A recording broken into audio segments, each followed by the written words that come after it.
Thank you, everyone, for being here tonight for public hearings. But before we begin, we get to do something really fun. I'm going to read this proclamation, and I think you'll all be really inspired.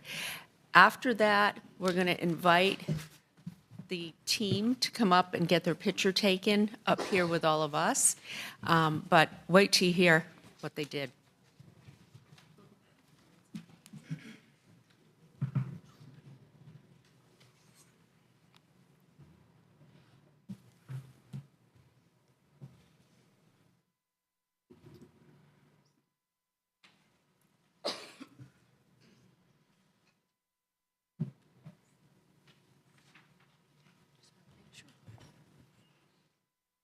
Okay, get ready for this. Ready? Okay. Let's smile. It's going to be fun.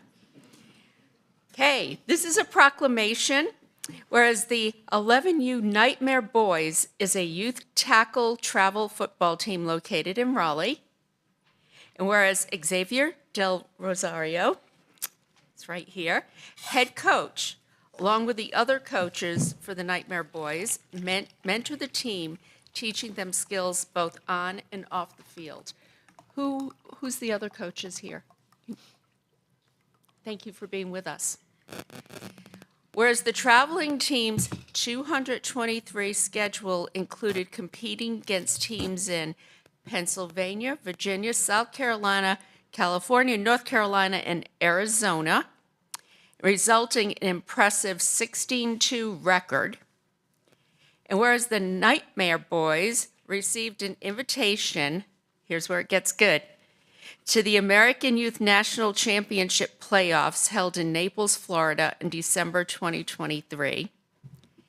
And whereas through exceptional effort, extraordinary sportsmanship, and countless hours of practice, I bet, yeah. They're like, yeah, countless.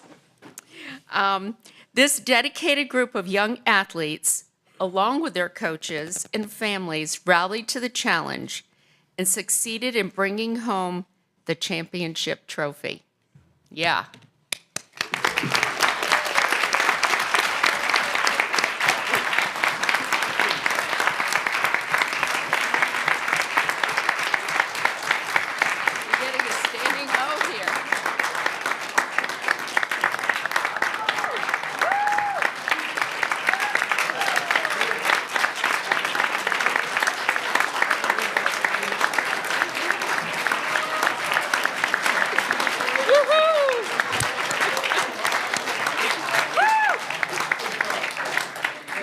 And whereas the players on the Nightmare Boys team have embodied excellence both on and off the field, with each player maintaining a minimum 3.0 grade point average and regularly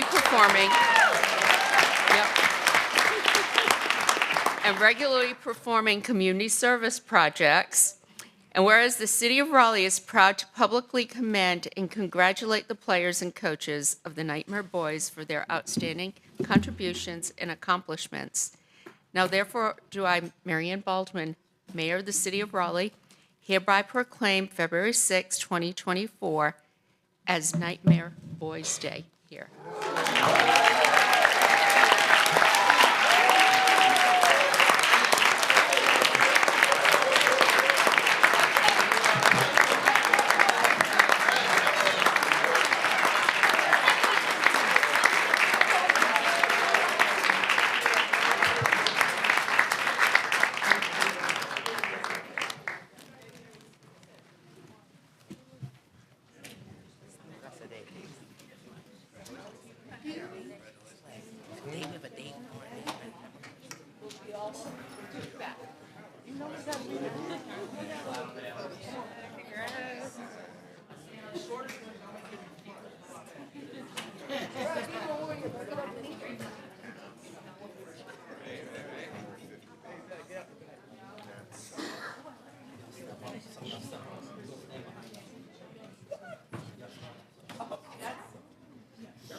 Robin?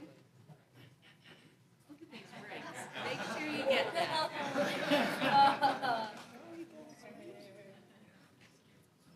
Hold up the rings, guys. Everybody's still, yeah, hold up the rings. Hold up the rings.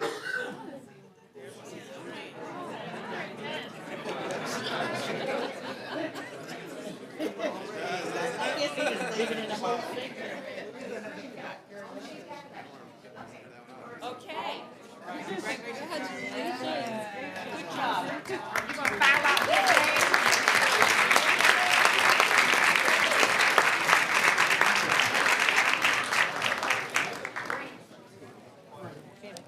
Let's see, where...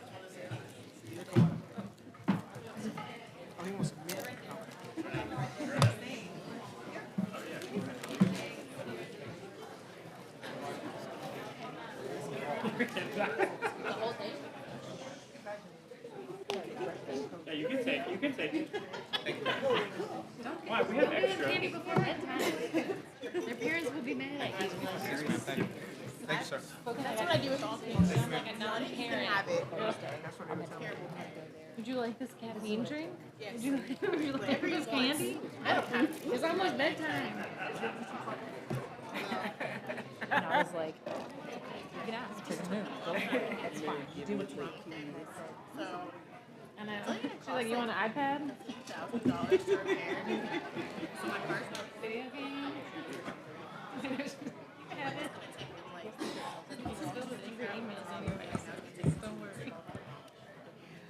Okay, so that was a fun and rewarding way to start the evening. And now, public hearings. Okay, with that said, we have the first rezoning case is Z8421 Millbrook Road on the north and south sides. This is District A. Hi, good evening. Sarah Shaughnessy, Raleigh Planning and Development. So you last discussed this case on January 16th. You also heard a presentation on December 5th, so I'll just give a brief presentation then available for questions. So this is a request to rezone about 13 1/3 acres from R6 to R10. The request is consistent with a future land use map, and Planning Commission has recommended approval. Just a reminder of where this site is located. It's just east of Six Forks Road, again on either side of Millbrook Avenue. And then here's the Planning Commission recommendation. So happy to answer questions. The applicant is here this evening and is also available to answer questions. Any questions of staff? Okay. The case, this is still open, right? That's correct, yes. Okay. I have Seth Wolfman and Phil Eisenhower here in support. 3 people have signed up in opposition: Marion Campbell, Larry Helfont, and Shane Collins. We've already done, I believe, the 8 minutes apiece. I don't believe you've heard from the public on this case, actually. Okay. I'm sorry. Say that again. I don't believe you've heard from the public on this case. I gave a staff presentation, but the applicant was not here at the time. Yes. Is the applicant here this evening? Yes, ma'am. I think some folks wanted to hear from the applicant. So what I'm going to do is the 8 minutes per side, and we'll start off hearing from the applicant.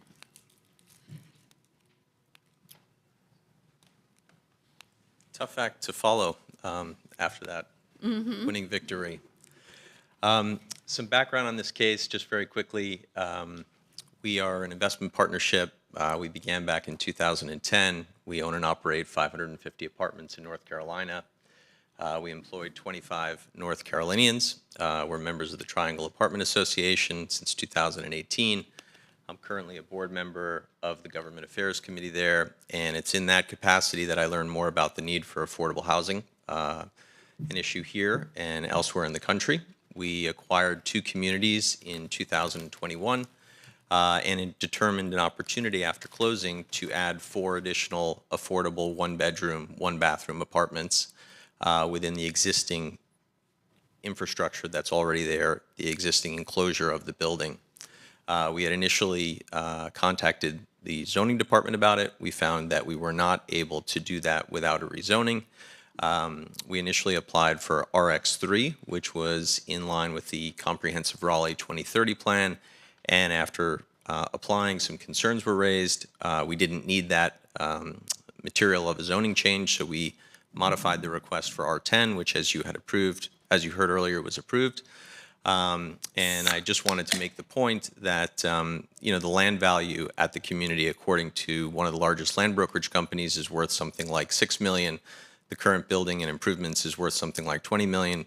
We're not redevelopers. We simply identified an opportunity within the existing structure to add 4 additional units.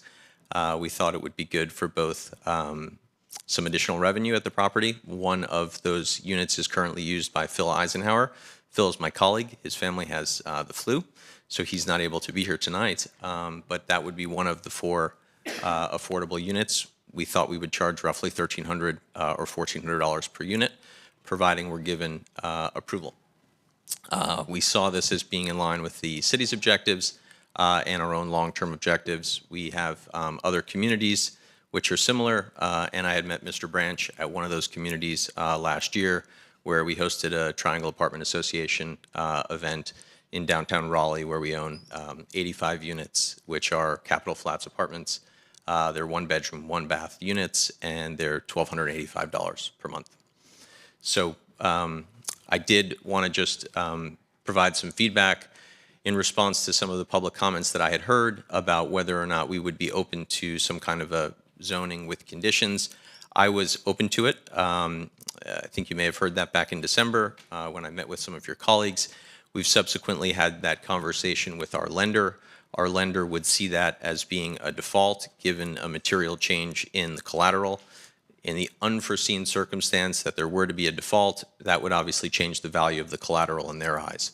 So I respectfully request, as do they, that you approve the zoning as R10, and we move ahead and add these 4 units, and the oversight can be provided during our permit planning. Okay. Do we have any questions for the applicant? Hello. Councilmember Patton? I have a number of questions. Please. Good to see you here. You might know we've seen your case twice without you here, which is not very customary. Can I ask where you've been? You absolutely can. I am based in New York. I am the only person on our team that is based in New York. And I decided, as someone who is the child of 2 doctors and my wife who's a teacher, that this seemed to be a fairly straightforward request, that I could do something good and also do well, and honestly did not realize that I needed to be present for that subsequent meeting here. And I take full responsibility for it. I'm sure it had nothing to do with Sarah or anyone that was part of the zoning committee. I thought that I needed to be here for the initial committee hearing, which I was here, I believe, twice, and then the subsequent meetings, I thought that was entirely up to you all to make a final decision. So I didn't mean any disrespect for your time. Understood. And you said this went before the Planning Commission as a CX3 case first, and they had concerns, so you modified your request to R10. That's correct. And what were the concerns that the Planning Commission expressed I'm sorry, am I getting these facts right? CX3 or RX3? RX3. RX3, my bad. I think the 2030 plan had the ability to turn this space into mixed use with retail on the ground floor and then maybe 3-story podium. And I think the concerns were generally around the additional traffic in and around that area, the loss of naturally occurring affordable housing, and the addition of impervious surface. None of those things were things that we were interested in, but given that we didn't need that degree of upzoning, we were happy to come back and modify at a lower level, the lowest level that would allow us to accomplish what we're looking to accomplish. Understood. Okay. I have many more questions, but I don't want to hog all the airtime. Councilmember Black says hog the airtime, so I'll do it. Okay, so then the next line of questioning I have is around not about this challenge of making conditions, as you mentioned, naturally occurring affordable housing. So anytime we are going to consider land use changes in an area like that, we want to be really careful and thoughtful about something like that. I appreciate that you are saying you would like to offer these at below market rent, but certainly if we don't see it in the legal document, we can't trust that that would inherently be true. I would say that if you look at our website, you'll see that the units that we're talking about putting in right now are actually smaller than the ones that we currently offer. The ones that we offer right now are 2-bedroom, 1-bath, or 2-bedroom, 1.5-bath, and the average rents there are $1,500. So there is 119 examples of the other units that are there that shows that we are in fact offering affordable housing. But I didn't mean to interrupt you. I just wanted to say that we do have some evidence. Got it. So you're saying that's the product that you're accustomed to putting out in the market. Yes. Yeah. Yes. So then why not write it down? As I said earlier, I would be open to writing it down. We do have a loan with 9 years remaining on it, and our lender has advised me that this would be considered to be a material adverse change in the quality of the collateral by making a pre-commitment to charge a certain level of rents. And it would also be a adverse change to the quality of the collateral if we were to make a pre-commitment to pay in advance for a potential change, which is of some very small likelihood, some years or decades or something down the road. So I would not want to lose access to the funding that we have in place, which we put in place during 2021 at an attractive rate. What about, so those would be, sounds like there's concern about a condition that guarantees below market rents, but what about other conditions like preventing whole-scale redevelopment or a number of units? You've said in the narrative on the staff report says that you're hoping to add 4 units to the space. So you could put in like a unit cap that would essentially bind that without the condition that you would keep the rents below fair market rent. Does that make sense?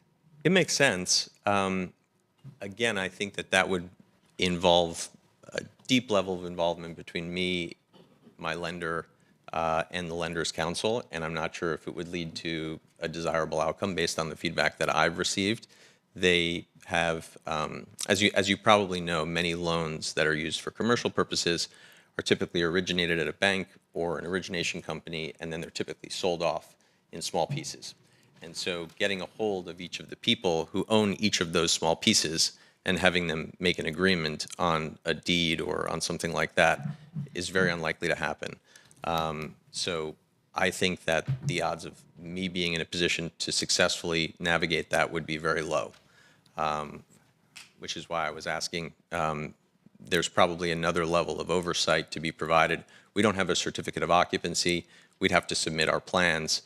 Those plans would need to be approved, and that would be, I think, pretty substantial oversight through that part of the process as another way of getting to a similar outcome. Got it. Okay. I think I'm set for now.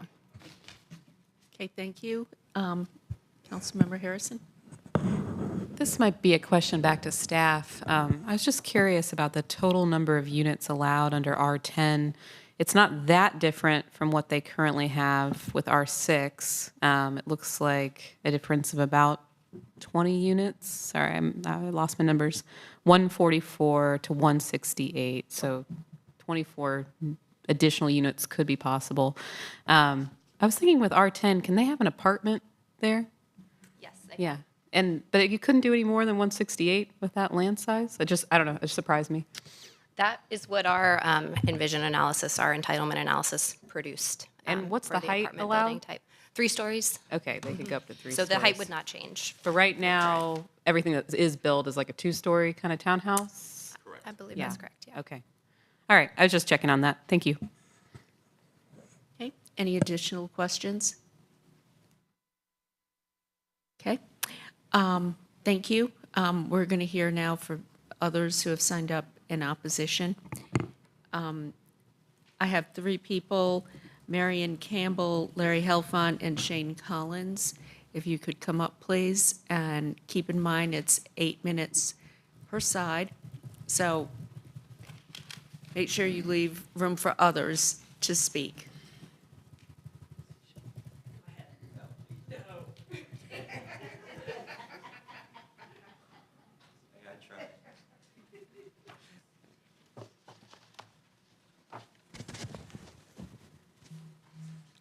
First, thank you for your long overdue vote today to recognize CACs.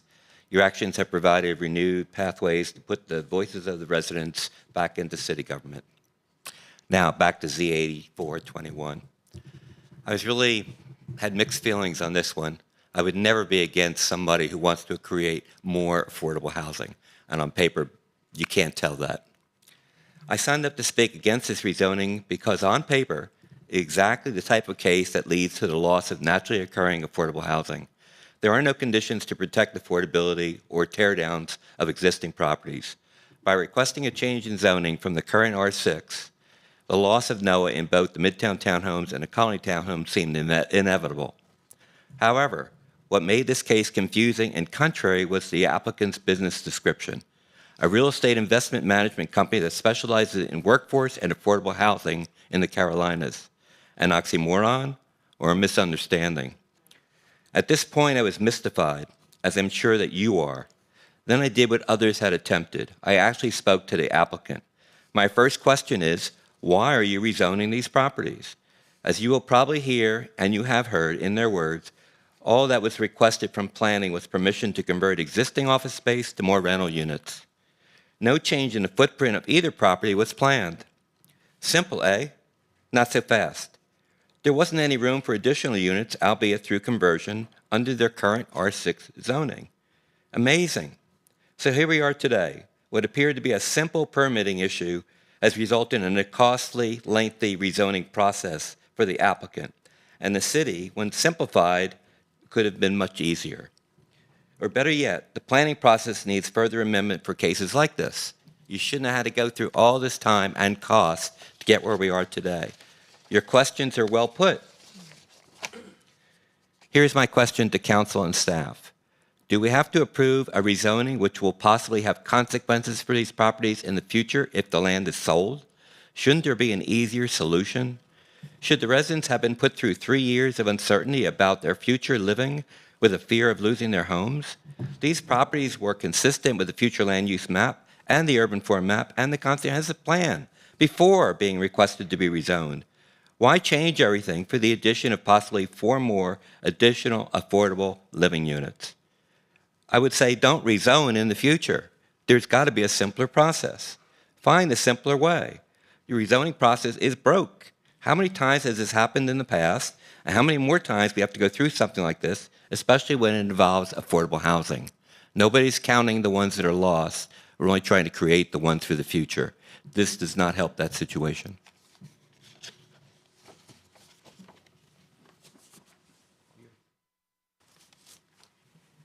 So I'm Marion Campbell, and I live on Sedgefield Drive, which intersects to... Could you speak into the microphone, Sorry. please? Thank you. I'm Marion Campbell, and I live on Sedgefield Drive, which ends in a cul-de-sac at Raleigh, which is the southern side of Millbrook that these apartments are on. And most of our street and the street of Wendell is just wondering what's going to happen. Are we going to end up with a mixed-use high-rise 5 years down the road?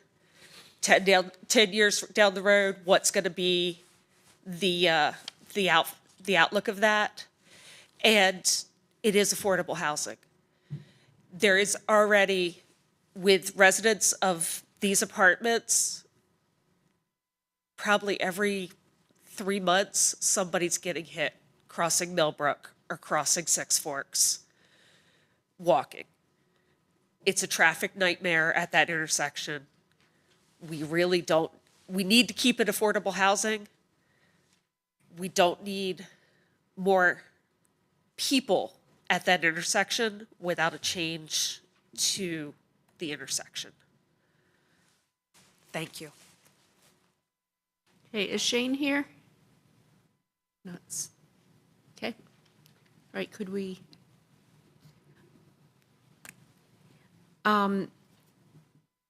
Would the applicant like to address any of the issues that were brought up? He's got time left.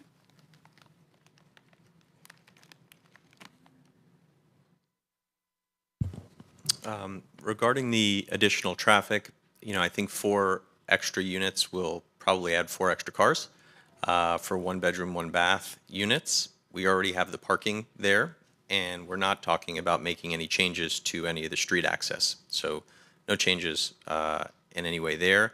And I am also aware and have been in touch with the roadway planning that there is a plan to work on Six Forks Road, which would include some activity to widen up at Millbrook. So we've been working constructively with that team as well. I don't think that either of these two things intersect, but it's just something that I'm mindful of. Councilmember Harrison.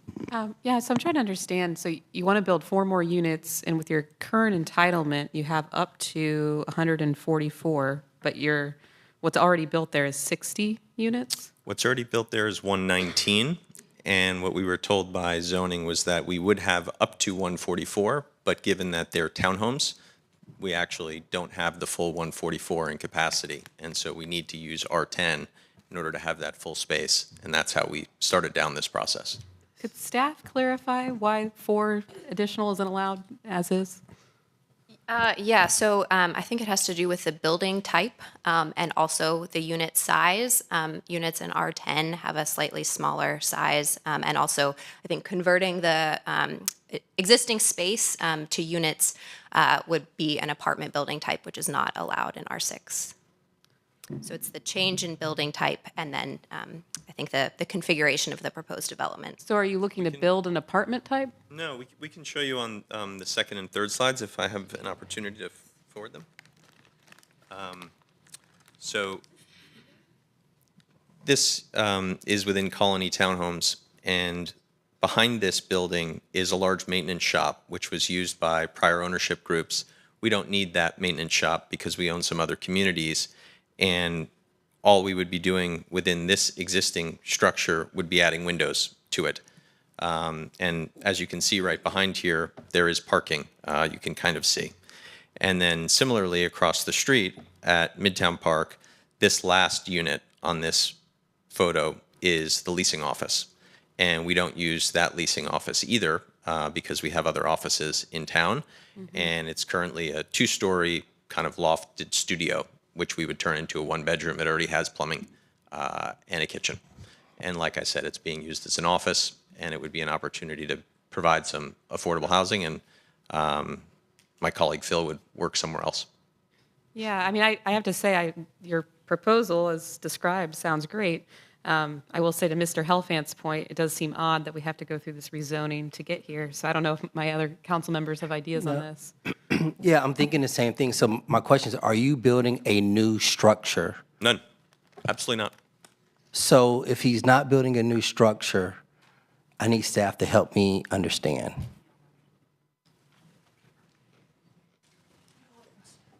I think it would be changing the building type and converting. So converting an office to an apartment? Yes. Okay. Oh, here comes the legal team. Sorry. David York with City Attorney's Office. Converting a townhouse office to a townhouse residence does not change that building type. It's the other building where he's keeping the townhouses and building, I forget the other, the workspace. That creates an apartment building type because of the structure of the residential. They're not townhomes side by side. Now you have stacked dwellings. And so that converts that building into an apartment building type. And it's my understanding that is why staff directed him to a rezoning. How often do we get items like this? I have no idea. You'd have Oh, to, says he buying them. She's like, I guess never? Never? Okay. Yeah, Pat Young, Planning and Development, very infrequently, right? So when this came in, we looked for opportunities to handle this administratively. But because, as David just said, of that conversion of a maintenance shed to a residential structure, it doesn't meet the dimensional standards and setbacks and requirements of the R6 district, but it does for R10. And certainly part of what we're going to look at in the comprehensive plan process, not to sneak preview that, you're going to get a presentation on that in the coming months. We certainly want to look to simplify and find administrative ways, especially on small scale changes like this.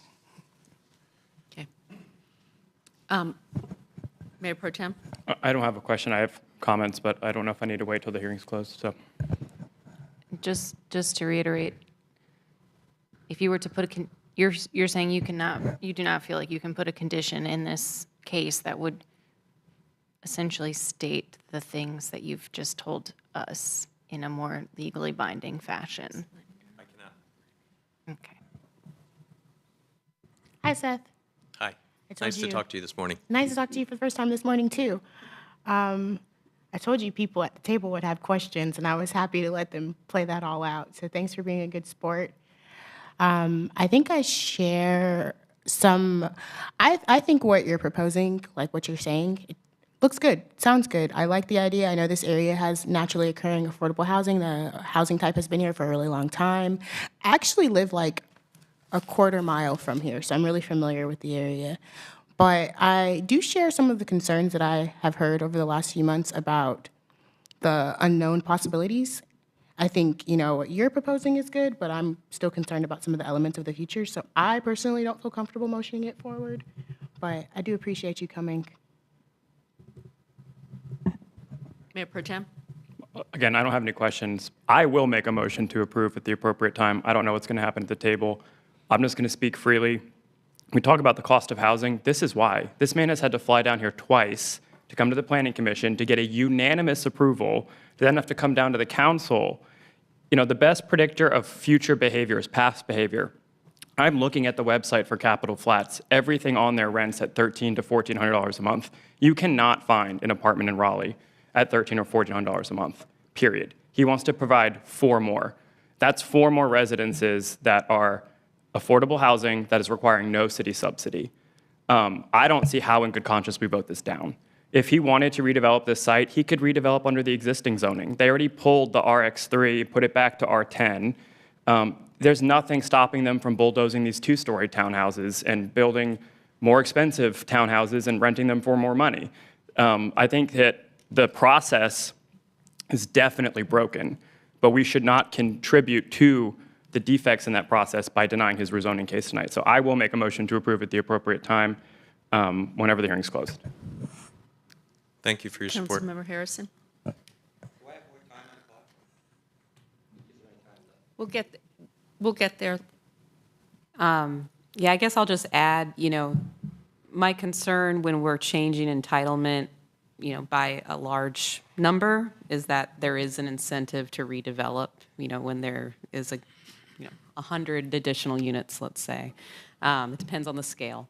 In this case, because it's only 24 additional units, I'm not as concerned about that redevelopment incentive here because it can already be redeveloped for quite a bit more. So I probably would also support Councilmember Melton, but I'd also be open, you know, given this is Councilmember Black's district, if we would need more time to, you know, look into anything, I'm open to that. But probably as is, I would also support it. Okay, any other questions or comments for the applicant? Okay, Larry, there's 3 minutes and 46 seconds left.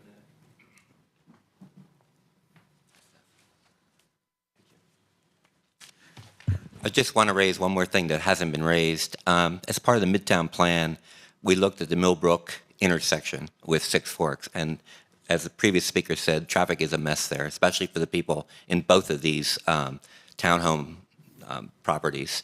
There is a project in city transportation to alleviate some of that by connecting to Wendell Drive, as was mentioned, and connecting out the other way. So there'd be a connection going the opposite way out to Six Forks Road. That was not part of this. I didn't want to raise it because I didn't want to confuse the issue. But what I was amazed at when they went through the review for this project, that there wasn't more interaction with the transportation department. And that's something that shouldn't happen again. The project should have been looked at the ways that open up the roads around it should have been considered when this project was being considered by planning. Another overlooked check. That's all I wanted to say. Thank you. All right, any additional questions? Okay, I'm going to close the hearing.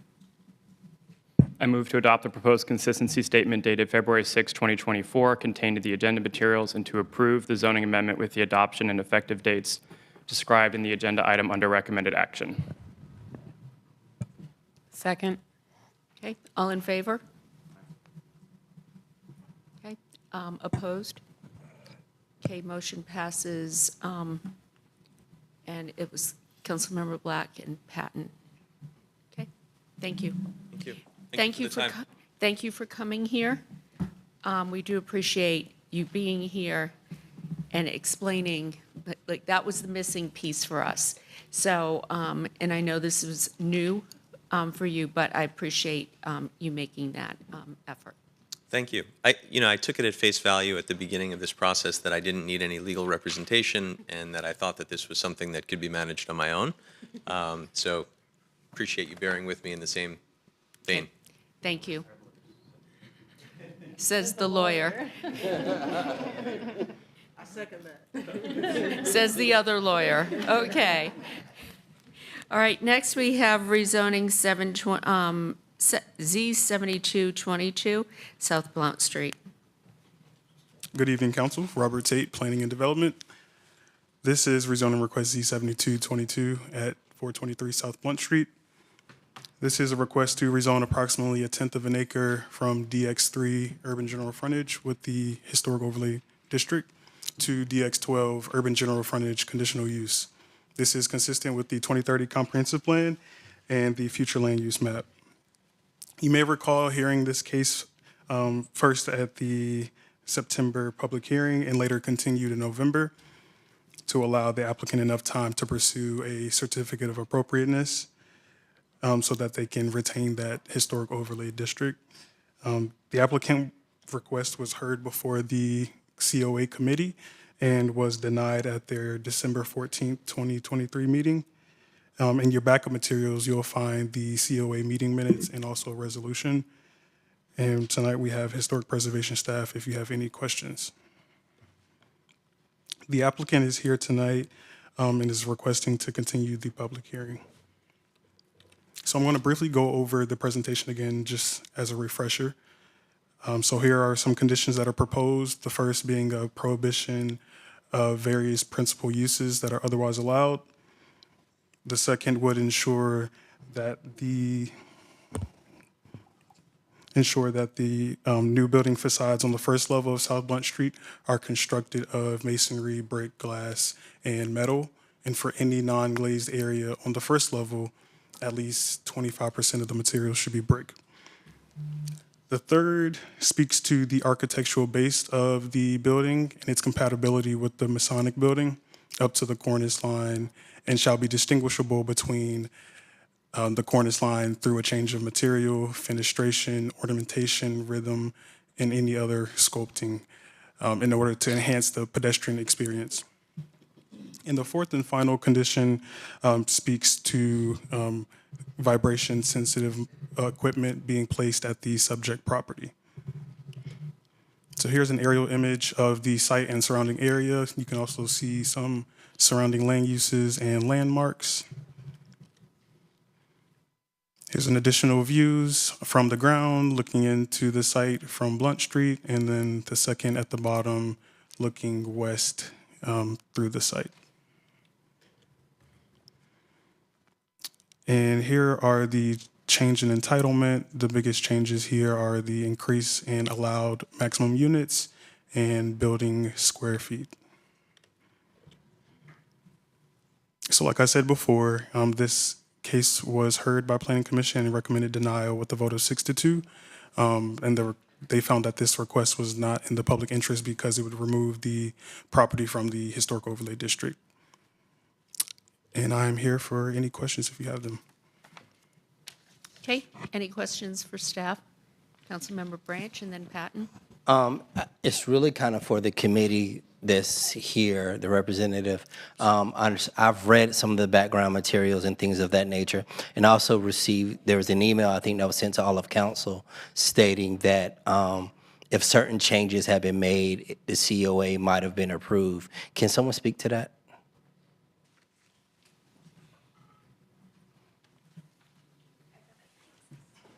Yeah, my question's related, so maybe I'll throw it out while you're getting settled. I was just going to say, we don't often face COA documents in our backup materials, so maybe if you could just give us a primer on how the process works and for the good of the public, too. Yes, I will. My name is Colette Canane. I am in Planning and Development and one of the staff liaisons to the Raleigh Historic Development Commission and their COA committee. The COA process is quasi-judicial, and through the general statutes, there are guidelines that we follow for our process that are also equally followed throughout the state.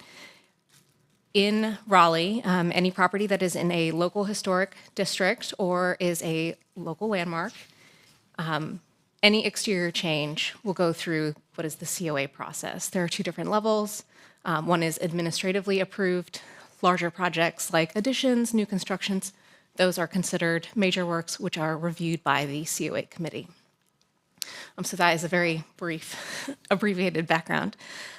For this particular application, some of the reasons for the committee's recommended for denial are included in the findings of fact and conclusions of law, which is essentially just a summary of why the application did not meet the congruity standard that the COA committee is required to find for each application. In this case, the committee felt that enough evidence was not provided to support the request. At the meeting, the committee discussed at length with the applicant whether or not they would be willing to defer to provide that information, or if they would prefer for a decision to be made, and that was the decision.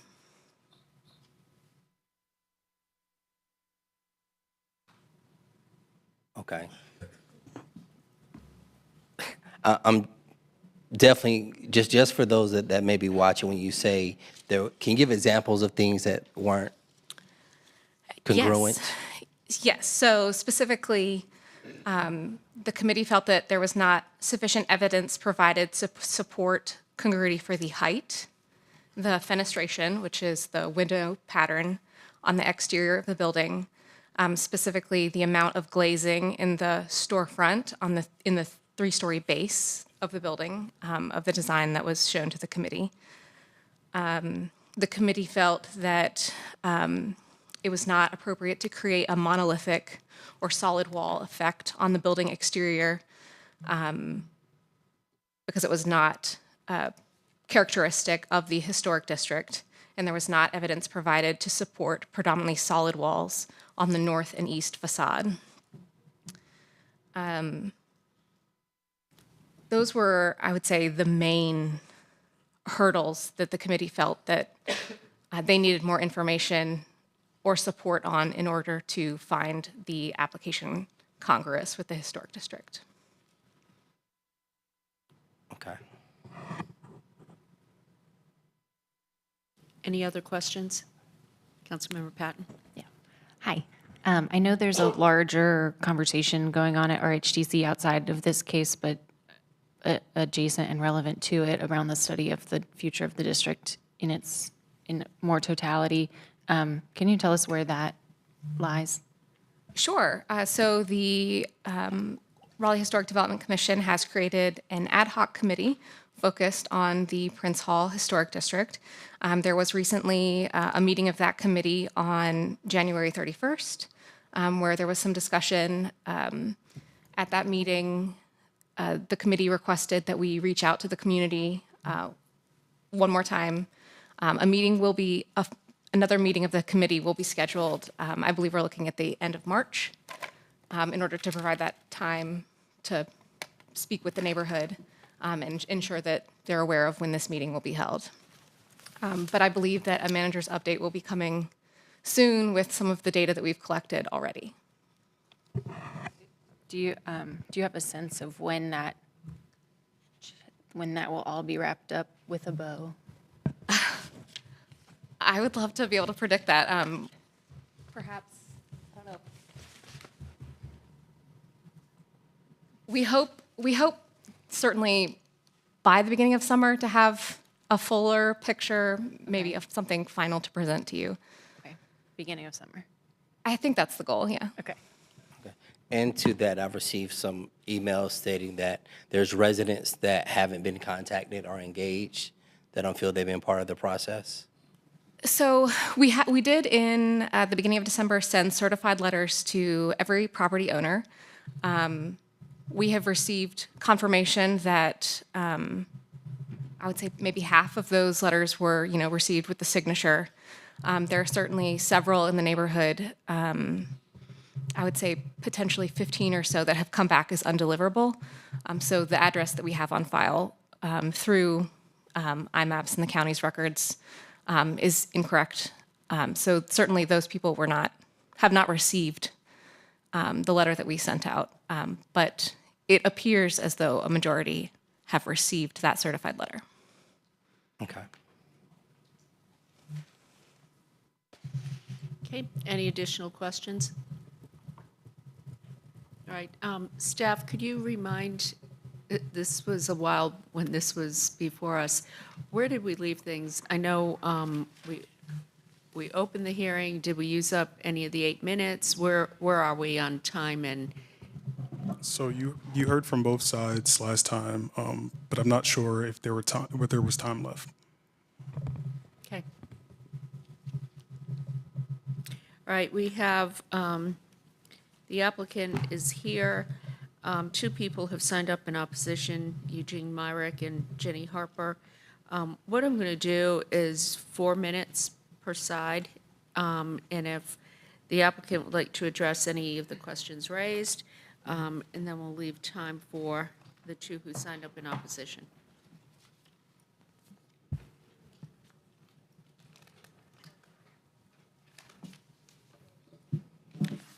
Thank you. Good evening. Molly Stewart, Morningstar Law Group, here on behalf of the applicant.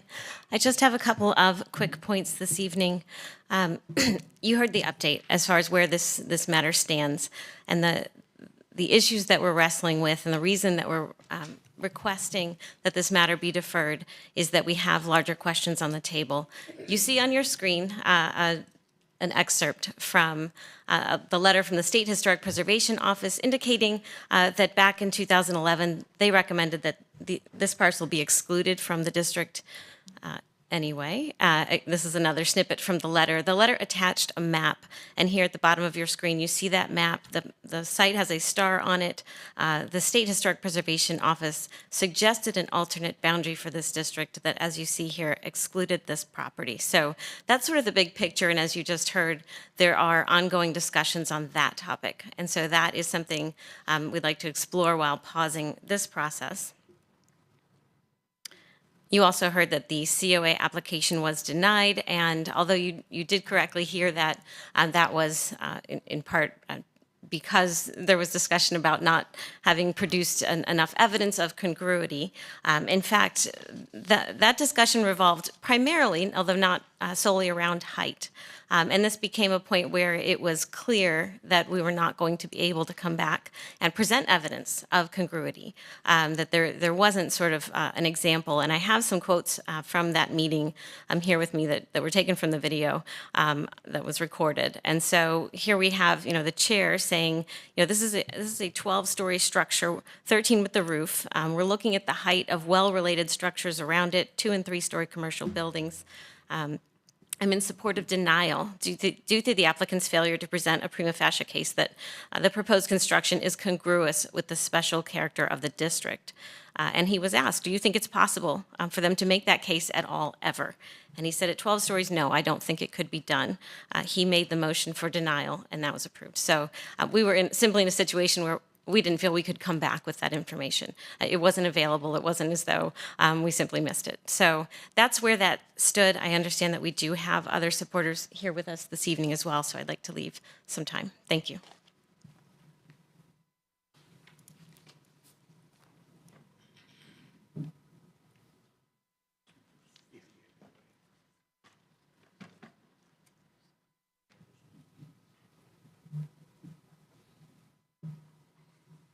Good evening. I'm going to defer my time, although I have some points to make about the fact that the design was denied, and one of the reasons was, the key reason was the fact that you're looking at building code, and building code on the north side was where the tower is, and when you go to zero lot line, you have to have a plain, flat building so that if the next building gets built, can build right to it, as you can see in all over downtown. So that was the reason, one of the main denials. But the main denial was really the 12-story. There was no path to the 12-story. And I'd like, since we don't have a lot of time, I'd like to have the masons speak, if you don't mind. So please, I'll defer my time. Thank you. Good evening.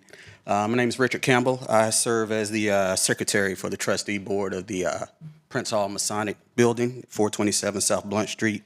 And I stand before you to express our support in the rezoning efforts. We've been, ever since we were notified that someone had bought the lot next to us, we introduced ourselves, welcomed them to the neighborhood, and just wanted to get a feel for what they were going to be doing next to us. And we've had very productive conversations over the past several months. We've shared with them our successes and failures and our efforts to get our building rehabilitated, and they've shared with us the hurdles they've had to go through on their property. After seeing some of the designs of what they want to construct and how our building will look next to it, we feel like that it would greatly enhance the community and give us a sense of pride by our proximity to it. We do not wish to hinder any of their progress because they are located in a historic district. Okay, thank you. It was 4 minutes per side, so. I have a question for Mr. Campbell. Yes. All right. Mr. Campbell, if you come back. Yes, ma'am. Did you have an opportunity to present at the Planning Commission, or is this your first opportunity to speak on a project? I did speak at the Planning Commission and simply just stated that we are in support of what they were doing. Okay. We'll do 4 minutes then. Eugene Myrick and Jenny Harper have both signed up.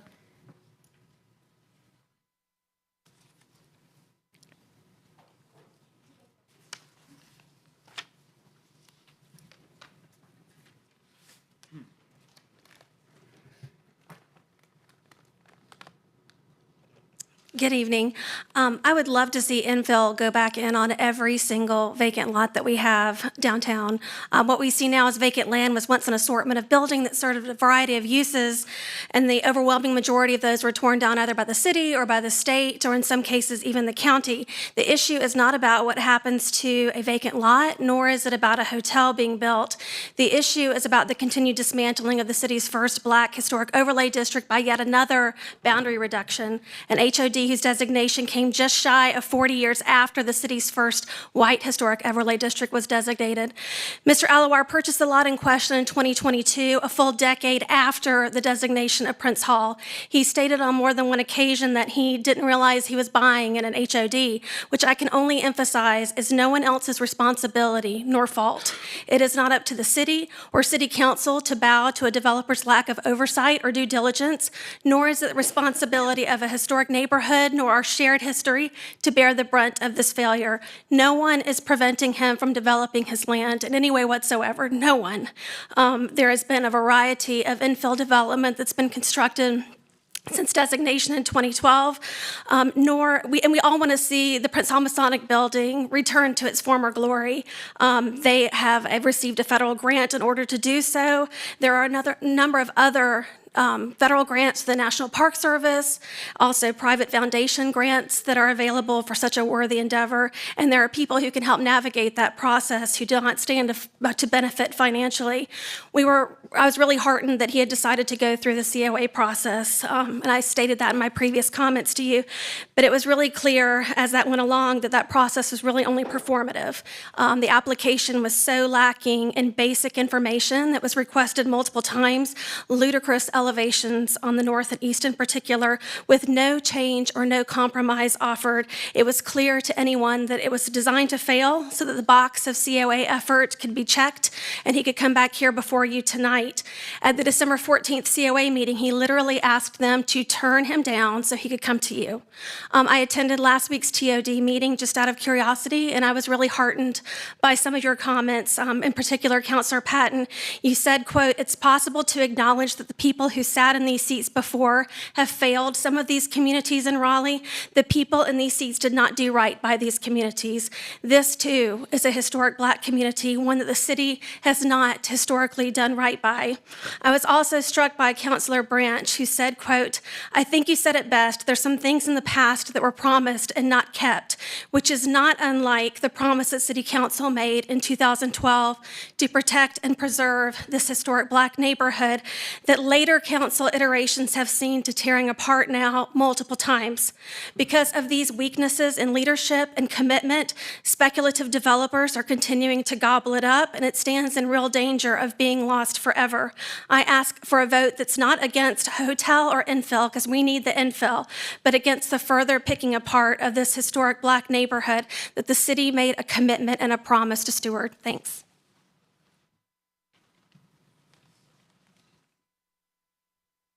That was very well said.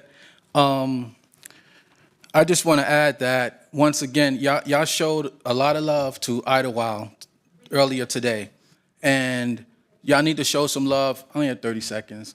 Y'all need to show some love to the Prince Hall District, which actually has historic protection. Meanwhile, the members of the Masonic Temple have a $750,000 grant. They could actually double that grant. There's some folks here from St. Augustine's University that didn't even know anything about the grant. They have buildings on their campus that need to be restored, but I'm quite sure if they could figure out how they can work with the Masons to figure out how they got that grant money, they can work with them, and then they can work with the school. There's no way that that hotel can be built without usurping that historic building. There's absolutely no way it could be done. Thank you. I'm going to go back to the applicant. Did I hear correctly that you asked for this to be held? That's right. Given the open issues and the ongoing discussion about the district as a whole, our request is to defer the matter. How long? I don't know that we have a good sense of how long the RHDC process would take. I think we heard perhaps a meeting in March. I think they said they wouldn't be able to bring their full presentation about the district back until the beginning of summer. Yeah, Is that's that what I heard. Is that in line with your timeline? That may be right. And so I think my suggestion would be if we could take a month now, so 2 meetings, and come back then, that would give us enough time to at least understand where that process stands and perhaps be able to come closer to a resolution on this issue. Perhaps not, but that would be a minimum. So March 5th. Going to ask if would March maybe 21st? Oh, it'd be the 19th. I think we're hearing that's okay on our end. Second meeting's the 19th. Oh, I'm sorry. Yeah, March 19th is what I was thinking. We've got a lot going on the 5th. Okay. TOD. That is true. Just to help understand the ad hoc committee's timing, their next meeting is March 20th. The earliest that the full commission might vote on their recommendation is their April meeting, which means that wouldn't come to you until May. Probably May. Which is why Colette said summer. I appreciate the questions you're asking about timing. I think maybe you want to offer some advice to the ad hoc committee about their timing, if you have some expectation from them. Meeting, asking them to speed up their timing. Well, they're going to meet again on the 20th. They may decide at that time they want to have another meeting. Mm-hmm. Is it possible, since they're meeting, you said they're meeting March 20th, if we could get an update from the committee at our April 2nd meeting, and then with that update, bring this back April 2nd, and that'll cover, we'll have a better idea at that time. What does the applicant both. say to that?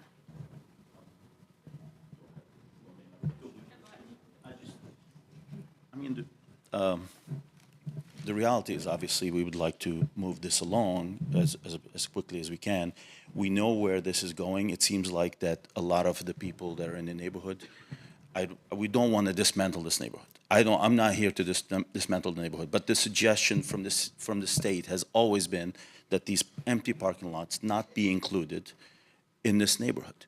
And so on that fact, if we can move this along, obviously it would be nice, because I have been at this for about a year and a half, and I have done everything that the council has asked me to do. I have been to the COA, and I have been to many RHDC meetings. I've done all that I can.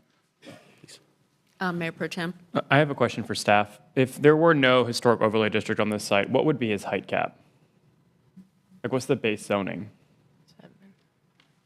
You have to do a The transition. current base zoning is DX3, so 3 stories. Okay, so I just want to say a couple things. I think we have sort of concurrent issues happening here. So we are looking at a more holistic discussion about the Prince Hall district. And I agree with the speaker who said that I want to see infill on all of these vacant lots. I actually think that if the Prince Hall district had been put in place before so many of these buildings were torn down, that would have been great, because we lost so many contributing structures. I mean, we were just looking at a picture of a building that was nearby that was, I think, a hotel and is gone. It's a gravel parking lot now. So now we have this issue where we have structures still in the district that need to be preserved for historical purposes, and then a lot of vacant land. And I have been concerned that some of this district is preventing the vacant land from having new life and creating new buildings that could be the new historic contributing structures of the future. But that's a separate issue, because even if the district weren't on the slot, your height limit is still 3, so you'd still be coming before us trying to ask for the entitlement. And so I think we can have the discussion about how we honor and preserve the Prince Hall district concurrent with this case, because even if it weren't on there, you're still having to come to us for the height issue. And so I think there was some guidance from RHDC about what they would need to see. I understand there's an issue with the 0 lot line.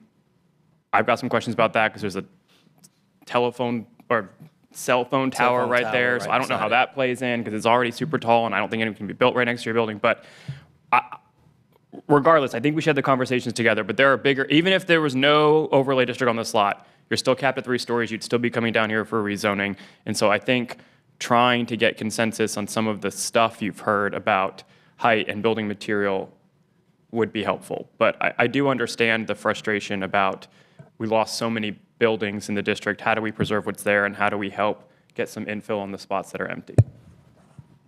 Councilmember Patton? Yeah, I have comments too, but first a question, and it's about the cell tower. It's shown here in the render, and so, you know, I guess my understanding of the arguments being made, there cannot be windows or fenestration on that side, but if with the cell tower there, a building could not be built smack up against it. And I don't know if anyone can help me understand that. I know that when we've discussed this in the past, the concern was that cell towers are not necessarily forever. That site is still potentially developable. Who owns the cell tower?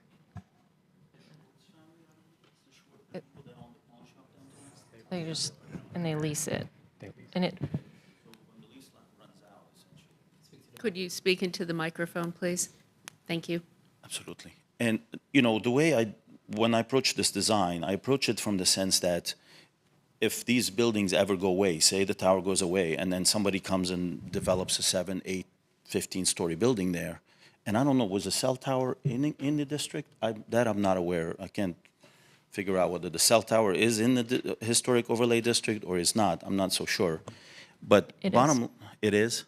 So essentially, if that tower disappears, you're going to have another building there, and that building has 0 lot lines, so it's going to have to be built right next. So if you look at all the existing buildings, say on Fayetteville Street, everybody has flat buildings on the sides. There are no windows on the sides.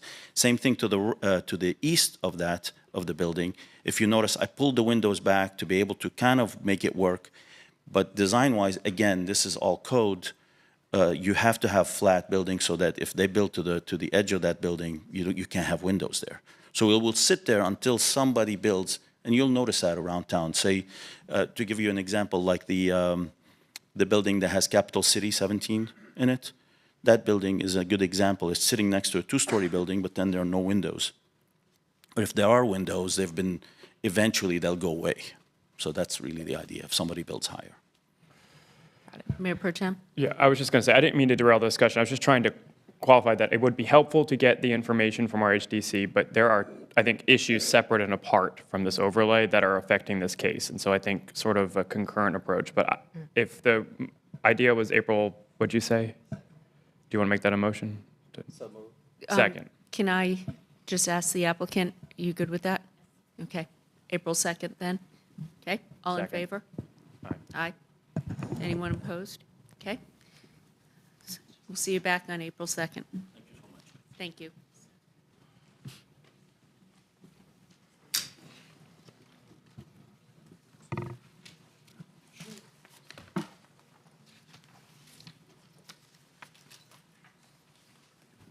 Good evening again. So this is rezoning Z3523 0 Gorman Street. It's a request to rezone about 18 acres south of Lake Johnson in the Lake Johnson area from conservation management with the parking overlay district to residential 3 stories with green frontage and conditions retaining the parking overlay. It's inconsistent with the Flume. Planning Commission provided no recommendation. You last discussed this case in December and referred it to the Growth and Natural Resources Committee. That committee discussed it and reported it out with no recommendation. Just an overview, a reminder of where the site is located, actually just east of Lake Johnson there. And here are the recommendations that have been offered. Happy to answer questions. Any questions for staff? Okay, remind me where we are again on this. So you opened the public hearing on December 5th. It was referred to the Growth and Natural Resources Committee at that time, and the committee reported it back. You heard the report at your afternoon meeting, so the public hearing is still open. Okay. All right, and the applicant is here, and you are requesting more time?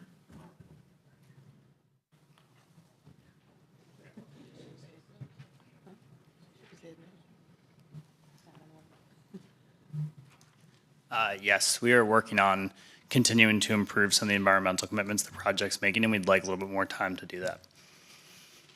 Okay, how much, what are you thinking? A month. So bringing this back March 5th? Or March 19th? How many hearings do we now have on March 19th? Anyone on staff know how many hearings we have on March 19th?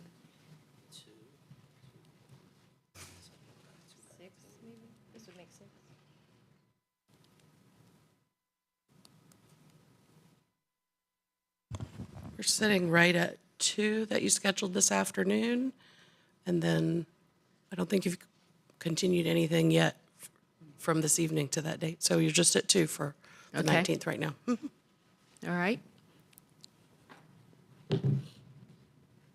19th? Okay, we'll continue this to the 19th. Do we have a motion? So moved. All in favor? Aye. Okay, thank you.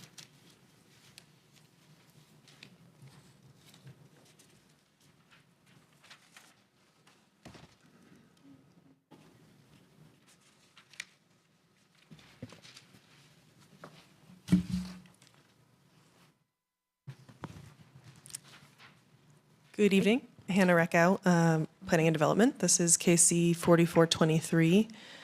This hearing is open. You deferred the hearing to this meeting to allow revisions to the zoning conditions, and those have been submitted. So there is, the changes are addition of one zoning condition, number 4, which has several parts.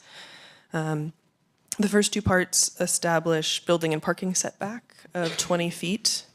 For comparison, the UDO requirement would be 5 feet. And last time there was some discussion of the parkway frontage. So for comparison, that standard is 50 feet. Third part requires pedestrian access. That is already required in the UDO. And then another part establishes that access way to be at least 10 feet. That does mimic requirements of the parkway frontage. And then a driveway with a sidewalk of at least 6 feet in width, maybe a substitute. And then the last part establishes streetscape frontages along, streetscape requirements rather, along Lewisburg Road. Those mimic the tree lawn streetscape that would apply. And then a few parts, including shrub planting and a hedge wall, are not currently required. So that condition does raise that standard there. So that's the summary of revisions. These don't affect the overall entitlement change from OX3 CU to NX3 CU. And then as a reminder, the case is consistent with the future land use map, inconsistent with urban form map, and consistent overall. Again here, consistent policies and inconsistent policies, and the recommendation from Planning Commission. So happy to answer any questions you have. Okay, any questions? Okay, thank you. No one has signed up in opposition on this. Ben Kuhn is here representing the applicant.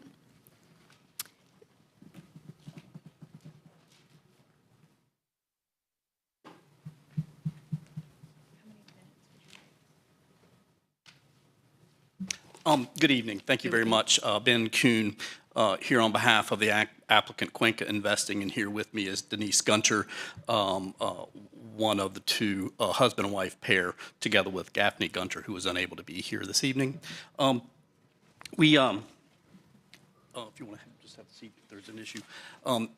The issue basically that we came back for was some additional language with respect to the frontage and some additional frontage language. I'll just get to that very clearly. These are the revised proposed conditions. As we said, limit residential dense development to 10 dwelling units on the subject property, those two pins right there. There is a Zone A neighborhood transition type 2 protective yard for the rear of the property, protecting the properties to the rear, the property to the rear. And then this is basically the revised proposed condition with respect to the frontage requirements. And what was added was, this is basically it. As the conditions as previously proposed on the left, with additional plantings and landscaping added, which are additional to what the UDO requires. This is a fairly shallow site, so the Parkway corridor frontage would eat up 50%, 25% of the site. Together with the 20% protective yard in the rear, that would be very difficult in terms of redevelopment impacts. So we felt additional landscaping was what was requested, and we've shown that here as what would be required by the revised conditions, which we've offered here. And so if there would be any questions or any other further issues, I'd be glad to address any of those concerns. Any questions, Ben? Okay, I'm going to close the hearing then. I just want to say thanks for making those tweaks. I think that'll be a good way to preserve some of the trees that are there and mimic some parts of the Parkway frontage while still giving you a good area of developable lot. So at this time, I move to adopt the proposed consistency statement dated February 6, 2024, contained in the agenda materials, and to approve the zoning amendment with the adoption and effective dates described in the agenda item under recommended action. Second. All in favor? Aye. Aye. Anyone opposed? Thank you. Next, we have rezoning Z4523, 1025 Schwab Road. Good evening, Bronwyn Reedus with Planning and Development. This is rezoning Z4523 at 1025 Schwab Drive. This is a returning case. You deferred it at your January 2nd meeting to allow the applicant time to work on some conditions. So we do have new conditions submitted by the deadline for your review today. Just a reminder, the site is located south of Western Boulevard, west of the I-440 Beltline. Current zoning is R6 with Special Highway Overlay District, Special Residential Parking Overlay District. The request is to add the Transit Overlay District. The request is consistent with the comprehensive plan. Planning Commission recommended approval 4-3. And here's a look at that new proposed condition. So it's just one condition for you to consider. The language has been tweaked a little bit from what was in your backup materials. That was in response to staff comments for clerical corrections. But this condition is proposing rental fees for 2% of the residential dwelling units, rounded up to the nearest whole integer, that exceed 28 residential dwelling units constructed on the property shall be affordable to households earning the average of 60% of the area median income for a minimum period of 10 years. So that's kind of that first portion of the condition. The second portion of the condition allows for the property owner to choose to pay the city a contribution in the amount of $40,000 per affordable unit that would otherwise be subject to the deed restrictions in lieu of dedicating the affordable units described above. I'm happy to answer any questions about the proposed condition before you invite the applicant up, but the public hearing has been opened. Okay. Can you remind me how much time we used last time? I apologize, I don't know off the top of my head. Okay. I think going forward, since some of these things are deferred for a month or more, that Pat, maybe we include that in the information, in the agenda. Thank you. Okay. Absolutely. We have one person signed up in opposition. We'll hear from the applicant. And the hearing has been open, so I'm going to add an additional 2 minutes per side, if that's adequate.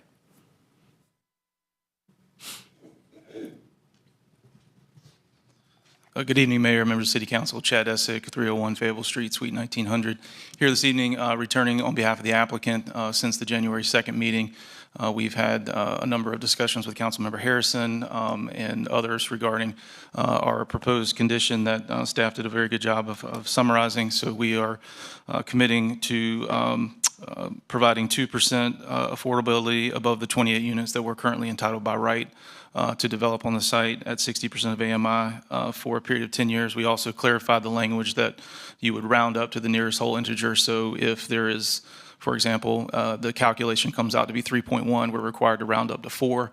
If it's 2.1, we're required to round up to 3. Or if we only do 29 units and it's 0.1, we have to round up to 1 to provide a unit. So I'm happy to answer any questions and review the case if there's any questions, but I want to be respectful of your time.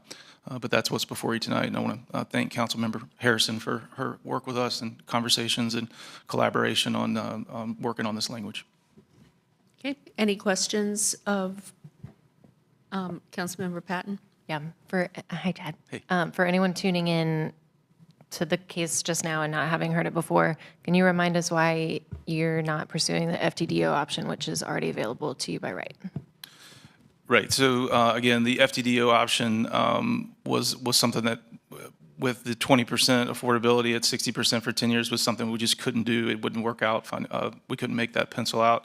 And so again, trying to create density around the BRT corridor. There's a bus rapid transit stop planned right at the within 500 feet. So this is an area where we're looking to create density. We also want to address affordability in some manner to the greatest extent we can, and I think we've done that with this condition. And so that's the reason.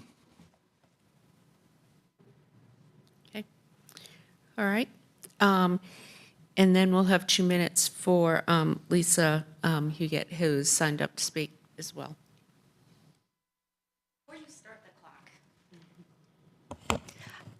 I reviewed when this was back up on January, and I don't believe the public hearing was open. I think it went direct to questions after planning.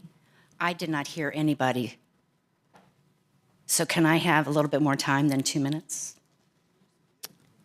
I'm looking for staff for some verification. So I don't believe there was anyone signed up to speak in opposition at that meeting at that time, which is why nobody spoke. 2 minutes, Lisa. You can do it.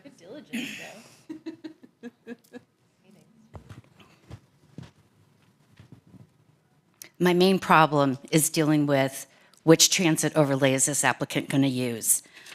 I'm going to jump around here.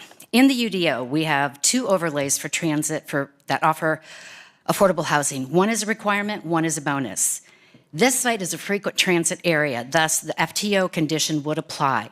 If he wanted the maximum number of units, there are several other ways you could go. You could apply for an urban form, you could apply for 5 stories, you could have lots divided, you could ask for RX10, and you can ask for R10. That wasn't happening.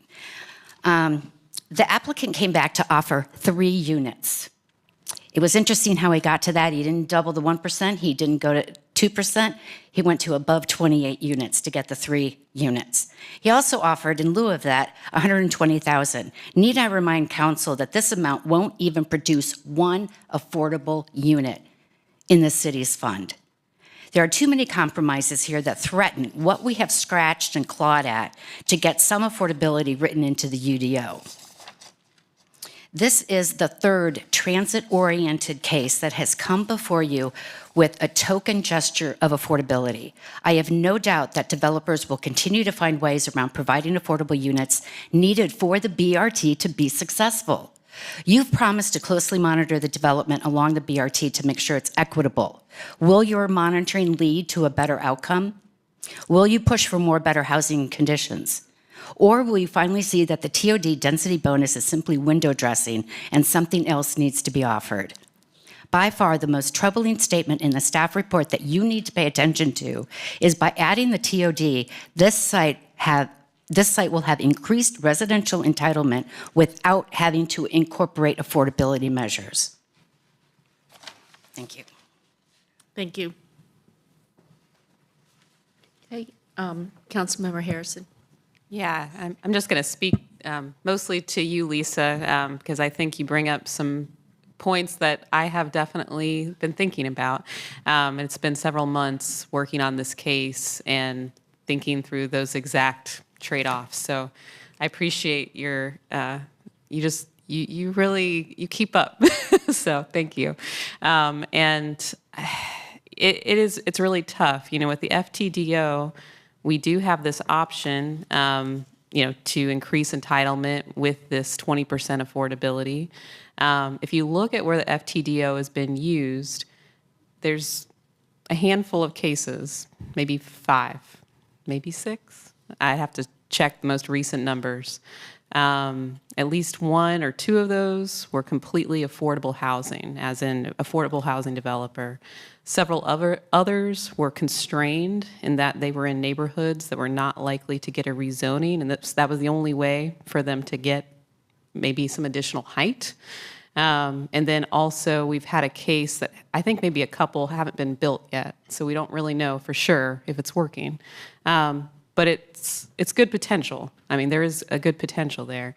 I've talked to the applicants a lot about whether they can get there with the FTDO, and I've also talked to other folks who have even looked through pro formas to show me they couldn't figure it out on the site. They couldn't make it pencil. So my fear is if we do not move forward with this current rezoning, then what we end up with are the townhouses. So by right, they would probably build about 28 townhouses, which is what we have across the street. And so those are, I don't know, 700,000, 600,000 perhaps. Not very affordable. And so sometimes the challenges, the trade-offs, and nothing's really perfect. I will say what this case does that is different, that is better than other cases, it goes from 1% to 2%. So at least in my area, I haven't seen that happen yet. I haven't had that kind of contribution. And I know 120,000 doesn't build much these days, but the way that's calculated is that the city typically contributes $40,000 per unit. So that equates to 3 units. That's our contribution, because when we're building affordable housing, we're also pairing that up with other partners. So it's not just us. You know, we saw the Idlewild development today, and it was like the Self-Help Credit Union and Wake County and the LIHTC. So we're one partner. So I think the 120K hopefully does go a little further than, you know, what was thought through. I might stop there. I don't know if other council members want to add anything or have questions, but I think this is a kind of continual, again, just that challenge to try to figure out how do we increase density, how do we make sure these affordable housing bonuses work, and ensure that we're getting affordable units, you know, in what is coming. So I am in favor of this case as has been presented. I do think the developers have worked hard to get to the 2% number, but just curious if anyone else has anything they want to add. Councilmember Patton? Yeah, I'll just commend Councilmember Harrison for really like running this one down and checking with third party disinterested folks to help kind of calibrate on all of this. But one thing I would say is we've described some of these affordability bonuses as cooking bacon, and I think this is an important data piece as we continue to cook the bacon. So my charge to the applicant would be to please be forthcoming with our staff so that this can be a useful data point for them as we continue to sort of, not to abuse the metaphor, but cook the bacon on this. Okay, any other questions? Okay, I'm going to close the hearing then. All right, and with that, I'm going to make a motion to approve. I move to adopt the proposed consistency statement dated February 6, 2024, contained in the agenda materials, and to approve the zoning amendment with the adoption and effective dates described in the agenda item under recommended action. Second. Seconded by Councilmember Fort. All in favor? Aye. Aye. Anyone opposed? Councilmember Black is opposed. Okay, thank you. All right, next is rezoning TCZ 4923, portion of Old Watkins Road. Good evening, Mayor, members of council. Matthew Burns with Planning and Development. This case is a request for a text change to zoning conditions on a site that's currently zoned heavy industrial conditional use. The site was not developed in accordance with a previously approved rezoning, which dates to 2007. The site is in Raleigh's ETJ and is not accompanied by a request for annexation, and it would only apply to a 10.5 acre portion of the parcel, which is that purple section in the middle on that map. The request is inconsistent with the comprehensive plan and the future land use map, and Planning Commission recommends unanimous approval of the request. So the site area currently features 2 smaller buildings, a gate separating a property from an existing single-family home, which is part of the larger parcel, and it's predominantly located near rural and low-scale residential housing, with the exception of the parcel to the southwest, which is the site of Carolina Tree Debris, which is industrial use. Existing zoning conditions on the site indicate the site was going to be developed as a landfill. The site has limited access to Old Watkins Road. Right here, if you can see that. Through an existing easement for Beagle Retreat Drive, which is a gravel drive. And it's also adjacent to an approved subdivision plan where it says future low-scale residential on the map, which is a Lennar Homes subdivision.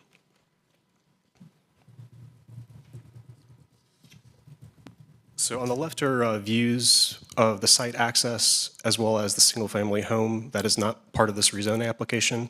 And then the views on the right are of the site itself, showing the gate, and it's kind of hard to see, but the building's back there. The request would amend conditions pertaining to the site's heavy industrial conditional use zoning. It would remove landfill from the list of permitted uses, add outdoor storage of vehicles, boats, and RVs to the list of permitted uses, change the buffer yard requirements, and change the allowed hours of operation to 6 a.m. to 8 p.m. And conditions 4 and 5 are holdovers from the previous zoning case. And this is just showing which conditions have been changed, the permitted uses, the buffer yard, and the hours of operation. Upon approval, industrial entitlement on the site would increase, and the setbacks listed here are based on the general building type, which is the primary building type allowed in heavy industrial zoning. So the request is inconsistent with the comprehensive plan and the future land use map. Staff identified 6 policies that are inconsistent with the request, which are largely related to the location of industrial uses compared to, nearby residential uses. I would like to note that the site's existing heavy industrial zoning is contradictory with several comprehensive plan recommendations as is, so this request would not necessarily decrease compatibility with a comprehensive plan. I should also note that the site does not meet the National Fire Protection Standards for the arrival of a first engine company or the deployment of an initial full alarm assignment at a fire suppression incident. However, this request is not accompanied by a request for annexation, so it would not necessarily expand Raleigh Fire Service area concern. If approved, the site would be amended on the future land use map from rural residential to general industrial. And Planning Commission finds that the request would prohibit landfill as a use and allow outdoor vehicle storage as a primary use. And outdoor vehicle storage is more compatible with the surrounding residential districts than a waste-related service. And I'm available to answer any questions before we open the public hearing. Councilmember Patton. Hi. I want to talk about the condition that limits the access to Old Watkins Road. And there's a site plan, and on the street plan, there's a connection of Beagle Retreat to the parcel to the north, which will be developed as residential. Does this condition circumvent that completion and connection? I will defer to transportation staff, I think.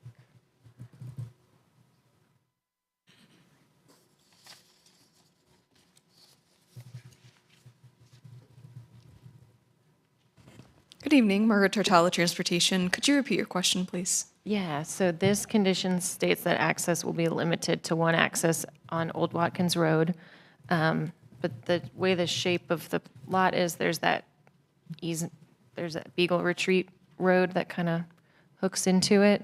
And the street plan shows a connection of Beagle Retreat through to the property on the north, which is being developed as residential.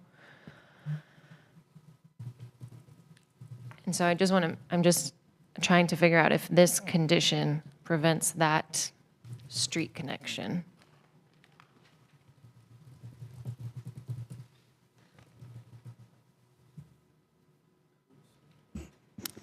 I don't believe so. So I think because it's specific to, basically it's saying that Beagle Retreat Drive access onto Old Watkins Road is allowed, but they couldn't have another driveway.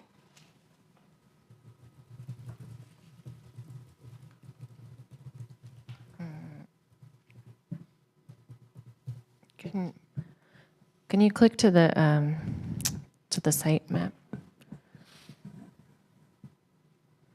So right now, let's see.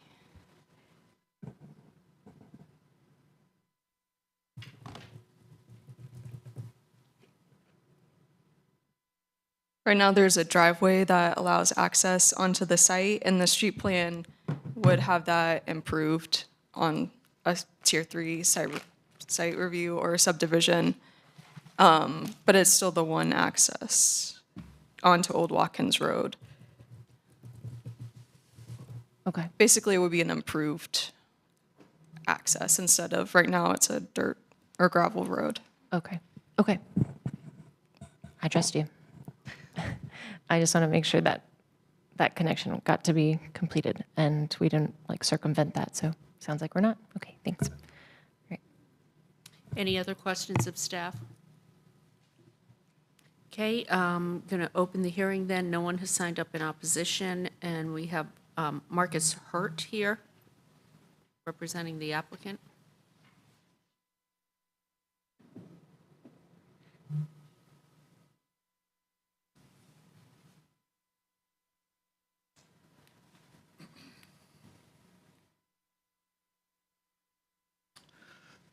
Good evening. I'm Marcus Hurt, co-owner of the property there. We just feel that the landfill that was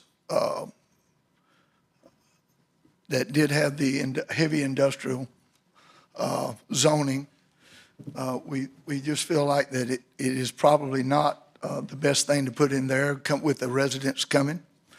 The need for places to store RVs, boats, and things like that are needed with the new residents coming around with the HOA rules and laws at the city of Raleigh, too.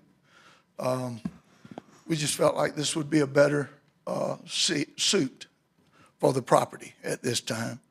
The landfill debris now, those pictures don't give it justice, as it is probably 50 feet tall on the south and west side of this property. So for residential, it's probably not the best thing to have there. I mean, you probably wouldn't want to live next to it. So this would be a good fit for the property, is our view on it. And we're just asking to change some verbiage in the heavy industrial use to allow parking of vehicles and boats and RVs. Be glad to answer any questions I can. Any questions of the applicant? Okay, no questions. I'm going to thank you for your time. Very kind. Going to close the hearing then. Yeah, I agree. Even though there's a lot of inconsistent policies, I think not putting more landfill there and using it for a boatyard instead is a better use of the land. And also, I went to the neighborhood meeting, and all the residents, every single one in the notice radius was there, and they all were gravy. I've never seen residents all put their thumbs up so quickly. So with that, I move to adopt the proposed consistency statement dated February 6, 2024, contained in the agenda materials, and to approve the zoning amendment with the adoption and effective dates described in the agenda item under recommended action. This approval is also deemed an amendment to the future land use map to the extent described in the adopted consistency statement. Okay, all in favor? Aye. Anyone opposed? Okay, that was unanimous. Thank you. Okay, that was our final item for this evening. So with that, we will adjourn the meeting. Thank you.